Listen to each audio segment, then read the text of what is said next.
It was a wild game. There's no doubt about it. And I've come down here. It's my 5th time as a coach, and I've never won. And the only other time I came close was an ending. Remember, what was the African kid they had about 6 years ago? Laluba? No, big kid. Laluba. Remember that kid? Only 3 in his career. He hits at the buzzer just like that. And he ties it, and we lose. And I tried not to put that through my head, but it was exactly, we were winning the whole game. It's kind of like they're playing well, and then that kid, and we weren't very good at the time, but that was a crusher. So I've never won here. And we lost by 43 one time. So I'm proud of our guys. When your team ties it up like that, it can be so demoralizing if you let it, and then it's on the road, and the fans are going crazy, and then the kid who missed the foul shot feels bad. And we didn't get a chance to even, like, I was going to, whether we're going to foul, that was all going through my head, but we didn't get a chance because it's a missed foul shot and I had no timeouts. And it's hard to, as much as people want you to do that, in college basketball, you're not allowed to intentionally foul. So that everyone mistakes that, oh, that's easy, they just foul. Well, that's the last thing you want to do with 2.5 seconds left. Just grab a kid and they call two shots in the ball. But I give Bucknell and Dave and his staff, they played a terrific basketball game. I thought they were really focused in on how to beat us. We did not play good defense, but they had a lot to do with it. 4 games in 6 days all on the road. I mean, how were the guys able to muster that energy? Yeah, and then in overtime. That's a great point.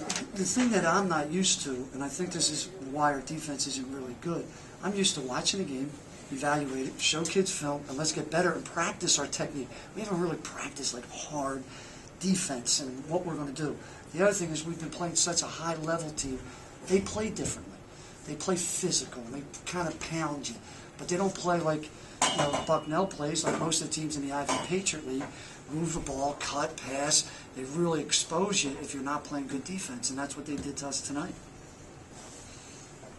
I used to feel like the veteran, the character guys on your team come out in a game like this. I mean, you guys are leading the whole game, and they sort of chip away, finally get it, close there, and then they tie it at the buzzer, and you guys still find a way. Well, I thought there was a consistent. Jeff Foote's just, become such a tremendous basketball player. What jumps out at you, you play a kid that's 7 foot, 265, 38 minutes in an overtime game. He was tremendous. Then I thought Lou Dale struggled most of the game, yet he picked it up in overtime and made 2 or 3 really good plays, would you say?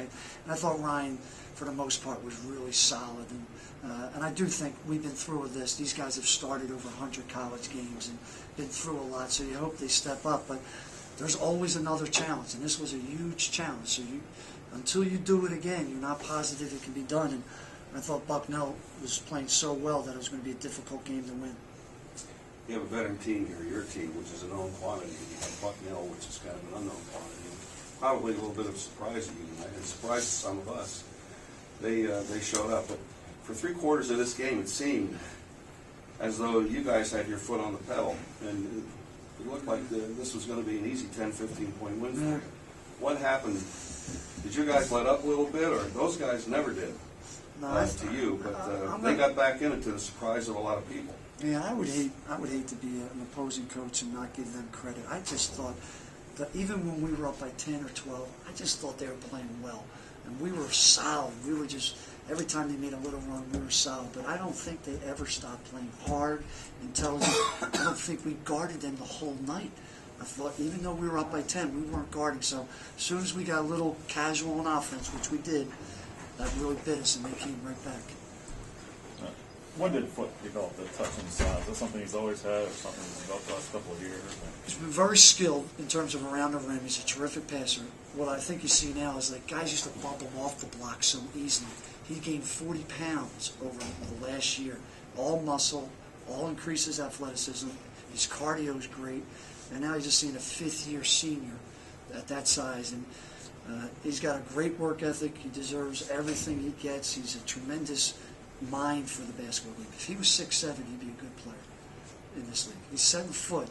This is what you get at 28 and 18. It seemed like when they put Claban on him, though, in the second half, he was banging him more, and it seemed like he wore him down a little bit. He seemed tired towards the end of the game. Yeah, I think that kid was very physical with him. I think that's a good point.